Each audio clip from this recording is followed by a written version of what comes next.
പല ആണുങ്ങളും കരയാത്തത് പോലും മാരെ നിങ്ങൾ ചിരിക്കാൻ വേണ്ടിയാ.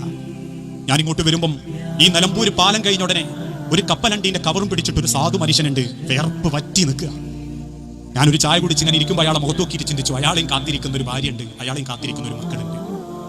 പകലന്തിയോളം കഷ്ടപ്പെട്ടിട്ടും രാത്രി തിരിച്ചു വന്ന് മക്കളെ ഒന്ന് കണ്ണു നിറഞ്ഞ് കാണാൻ പറ്റാതെ കിടക്കുന്ന മക്കളുടെ കട്ടിലിന്റെ അരികിൽ പോയി കാല് തൊട്ട് മക്കളെന്തോ തിന്നിട്ടാ കിടന്നത് എന്ന് ചോദിച്ച്, എനിക്ക് എന്തെങ്കിലും ആവശ്യമുണ്ടോ, പുരയിലേക്ക് എന്തെങ്കിലും വേണോ എന്ന് ചോദിച്ച് നേരം കൊടുത്ത് ഇറങ്ങിപ്പോകുന്ന ഒരാണിന്റെ നെഞ്ചിന്റെ ബലാന്മാരെ നിങ്ങൾക്ക് ഈ കിട്ടുന്ന ധൈര്യം ആ ആണിനെ മനസ്സിലാക്കാൻ പറ്റിയിട്ടില്ലേ?